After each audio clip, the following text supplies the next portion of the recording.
India और पाकिस्तान का रिश्ता 1947 में आजादी के बाद से ही झगड़े और अविश्वास से भरा रहा है। बंटवारा खुद ही बहुत खूनी था, जिसके जख्म आज तक नहीं भरे हैं। 3 बड़ी लड़ाइयां, अनगिनत छोटी मोटी झड़पें और हमेशा शक का माहौल इनके रिश्ते की कहानी है। कश्मीर का मसला सबसे बड़ा मुद्दा है। दोनों देश पूरा इलाका अपना बताते हैं। पाकिस्तान से होने वाले आतंकवाद ने रिश्तों को और बिगाड़ा है, जिससे हिंसा और अविश्वास का दौर चलता रहता है। बातचीत और शांति की कोशिशों के बावजूद तनाव बना हुआ है। दोनों पड़ोसी दुश्मनी में फंसे हुए हैं और लड़ाई का खतरा हमेशा मंडराता रहता है। ये पुराना बोझ उनके आज और आने वाले कल पर साया करता रहेगा। इस पुराने बैर के बीच साल 2025 में भारत पाकिस्तान के तनाव में खतरनाक बढ़ोतरी देखी गई। 22 अप्रैल 2025 को पहलगाम कश्मीर में एक भयानक आतंकी हमले में 26 बेगुनाह लोगों की जान चली गई, जिनमें 25 भारतीय और एक नेपाली नागरिक शामिल थे। रेजिस्टेंस फ्रंट ने पहले तो हमले की जिम्मेदारी ली, लेकिन बाद में अपना बयान वापस ले लिया, जिससे और कंफ्यूजन और शक पैदा हो गया। भारत ने हमले के लिए पाकिस्तान को जिम्मेदार ठहराया और कश्मीर में काम करने वाले आतंकी समूहों को उसका समर्थन देने का आरोप लगाया।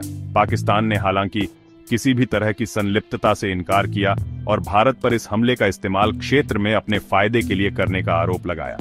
पहलगाम हमले से पूरे भारत में सदमा पहुंचा, जिससे गुस्सा भड़का और बदला लेने की मांग उठी। यह घटना ऐसे नाजुक समय पर हुई जब बिहार में कुछ ही महीनों में असेंबली चुनाव होने वाले थे। हमले के समय ने इस बारे में सवाल खड़े किए कि चुनावों पर इसका क्या असर पड़ेगा और क्या कुछ राजनीतिक दल चुनावी फायदे के लिए इस स्थिति का फायदा उठाने की कोशिश करेंगे। पहलगाम हमले के बाद भारत और पाकिस्तान के बीच तनाव तेजी से बढ़ गया। पाकिस्तान ने मिसाइल परीक्षण किया और अपने अब्दाली वेपन सिस्टम को लॉन्च किया, जिसकी रेंज 450 किलोमीटर है। पाकिस्तान ने दावा किया कि यह परीक्षण पूरी तरह से रक्षात्मक था, लेकिन भारत ने इसे उकसाने वाली कार्रवाई माना। भारत ने कई आर्थिक और राजनयिक कदम उठाए, जैसे व्यापार पर रोक, बंदरगाह बंद करना और पाकिस्तानी राजनयिकों को निकालना।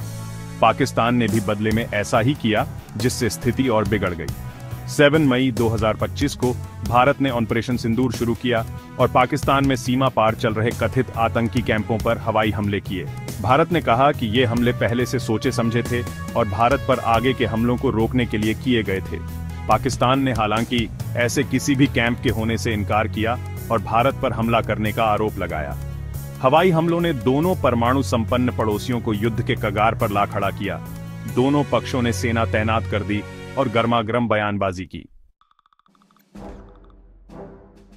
भारत और पाकिस्तान के बीच बढ़ते तनाव ने बिहार में होने वाले विधानसभा चुनावों पर साया डाल दिया है। बिहार अपने राजनीतिक उतार चढ़ाव और जटिल सामाजिक गतिशीलता के इतिहास के साथ हमेशा से राजनीतिक दलों के लिए एक महत्वपूर्ण रणभूमि रहा है। आगामी चुनाव विशेष रूप से महत्वपूर्ण है, क्योंकि इन्हें केंद्र में सत्तारूढ़ दल के लिए एक अग्नि परीक्षा के रूप में देखा जा रहा है। बिहार चुनावों के नतीजों का राष्ट्रीय राजनीति पर दूरगामी प्रभाव पड़ सकता है, राजनीतिक बहस को प्रभावित कर सकता है और 2027 के आम चुनावों की दौड़ में विभिन्न राजनीतिक दलों की रणनीतियों को आकार दे सकता है। भाजपा, जो 2014 से केंद्र की सत्ता में है, राज्य में अपनी पकड़ बनाए रखना चाहती है। पार्टी को राष्ट्रीय जनता दल, राजद और कांग्रेस के नेतृत्व वाले विपक्षी दलों के गठबंधन से कड़ी चुनौती का सामना करना पड़ रहा है। विपक्षी गठबंधन सत्ता विरोधी भावनाओं और बेरोजगारी, गरीबी और विकास की कमी जैसे मुद्दों पर जनता के असंतोष को भुनाने की उम्मीद कर रहा है। सेक्शन 5, बैलेट पर राष्ट्रवाद, बीजेपी की चुनावी प्लेबुक। भाजपा, जो अपने चतुर राजनीतिक दांवपेच के लिए जानी जाती है, कि बिहार चुनावों में पाकिस्तान के साथ बढ़े तनाव का अपने फायदे के लिए इस्तेमाल करने की उम्मीद है। पार्टी का अपने वोट बैंक को जुटाने के लिए राष्ट्रीय सुरक्षा और राष्ट्रवादी भावनाओं का सफलतापूर्वक उपयोग करने का इतिहास रहा है। 2019 के आम चुनावों में पुलवामा हमले और बालाकोट हवाई हमलों के बाद भाजपा ने राष्ट्रीय सुरक्षा को एक प्रमुख चुनावी मुद्दे के रूप में प्रभावी ढंग से इस्तेमाल किया, खुद को मजबूत नेतृत्व प्रदान करने और राष्ट्र के हितों की रक्षा करने में सक्षम एकमात्र पार्टी के रूप में पेश किया। भाजपा बिहार चुनावों में भी इसी तरह की रणनीति अपना सकती है। पार्टी से उम्मीद है कि वह पाकिस्तान के खिलाफ अपनी निर्णायक कार्रवाई को उजागर करेगी, ऑपरेशन सिंदूर को अपने मजबूत नेतृत्व और राष्ट्रीय सुरक्षा के प्रति प्रतिबद्धता के प्रतीक के रूप में पेश करेगी।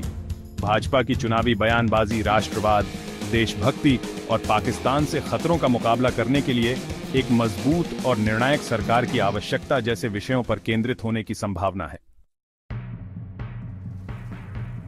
सेक्शन 6 मीडिया का बवंडर सच्चाई सबसे पहला शिकार। इस माहौल में मीडिया की भूमिका और भी महत्वपूर्ण हो जाती है, लेकिन चुनौतियों से भी भरी होती है।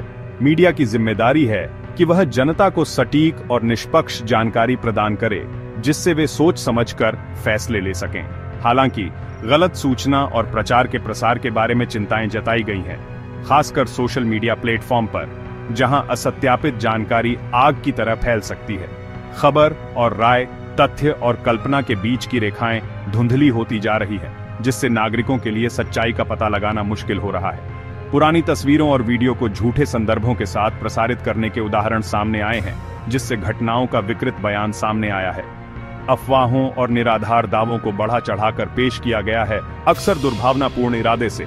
भड़काऊ भाषा और नफरत भरे भाषणों के इस्तेमाल ने माहौल को और खराब किया है, सामाजिक विभाजन को बढ़ावा दिया है और सांप्रदायिक सद्भाव को कमजोर किया है। सेक्शन 7 विपक्ष की चुनौती, कहानी का मुकाबला। बिहार में विपक्षी दलों को भाजपा की चुनावी मशीनरी और राष्ट्रवादी बयानबाजी के इस्तेमाल के खिलाफ कड़ी लड़ाई का सामना करना पड़ रहा है।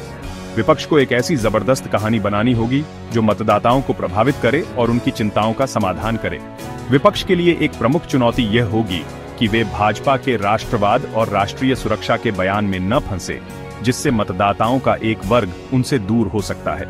विपक्ष को शासन के मोर्चे पर भाजपा की कथित विफलताओं को उजागर करने पर ध्यान केंद्रित करने की आवश्यकता होगी, खासकर बेरोजगारी, गरीबी और विकास की कमी जैसे मुद्दों पर। विपक्ष बढ़ती कीमतों और आर्थिक संकट के मुद्दे का भी फायदा उठा सकता है, जो आबादी के एक बड़े हिस्से के लिए प्रमुख चिंता का विषय है। इसके अलावा विपक्ष चुनावी फायदे के लिए माहौल को सांप्रदायिक बनाने और समाज को ध्रुवीकृत करने के भाजपा के कथित प्रयासों का पर्दाफाश कर सकता है। सेक्शन 8 बिहार एक दौराहे पर सूचना युद्ध से निपटना। 2025 के बिहार विधानसभा चुनाव बढ़े हुए राजनीतिक दांव, भारत पाकिस्तान के बीच बढ़ते तनाव और गलत सूचनाओं की बाढ़ के माहौल में हो रहे हैं। इन चुनावों के नतीजों का न केवल बिहार राज्य के लिए बल्कि भारतीय लोकतंत्र के भविष्य के लिए भी महत्वपूर्ण प्रभाव पड़ेगा। मतदाताओं के लिए जरूरी है कि वे जानकारी के जागरूक उपभोक्ता बने, दावों की पुष्टि करें और विश्वसनीय स्रोतों की तलाश करें। भारत निर्वाचन आयोग की स्वतंत्र, निष्पक्ष और विश्वसनीय चुनाव सुनिश्चित करने में महत्वपूर्ण भूमिका है। ईसीआई को फर्जी खबरों और नफरत भरे भाषणों के प्रसार को रोकने के लिए खासकर सोशल मीडिया प्लेटफॉर्म पर सक्रिय कदम उठाने चाहिए। इसमें सोशल मीडिया कंपनियों के साथ मिलकर दुर्भावनापूर्ण सामग्री को हटाना और गलत सूचना फैलाने वाले खातों के खिलाफ कार्रवाई करना शामिल है। सेक्शन 9 एक जिम्मेदार बहस की ओर, लोकतंत्र की रक्षा। सूचनाओं से भरे और डिजिटल छेड़छाड़ के युग में लोकतंत्र की रक्षा के लिए सभी हितधारकों के सामूहिक प्रयास की आवश्यकता है। पत्रकारों और मीडिया संगठनों की नैतिक मानकों को बनाए रखने, तथ्यात्मक सटीकता को प्राथमिकता देने और सनसनीखेज बातों से बचने की महत्वपूर्ण जिम्मेदारी है। नागरिकों को उनके द्वारा ग्रहण की जाने वाली जानकारी के बारे में गंभीरता से सोचने, तथ्यों की जांच करने और विश्वसनीय स्रोतों पर भरोसा करने के लिए प्रोत्साहित किया जाना चाहिए। गलत सूचना का प्रसार और संस्थानों में विश्वास का कम होना लोकतंत्र के लिए एक गंभीर खतरा है। सच्चाई, जवाबदेही और जिम्मेदारी से जानकारी साझा करने की सामूहिक प्रतिबद्धता के माध्यम से ही हम एक स्वस्थ सार्वजनिक बहस सुनिश्चित कर सकते हैं और अपनी लोकतांत्रिक प्रक्रियाओं की अखंडता की रक्षा कर सकते हैं। हमारे लोकतंत्र का भविष्य इसी पर निर्भर करता है।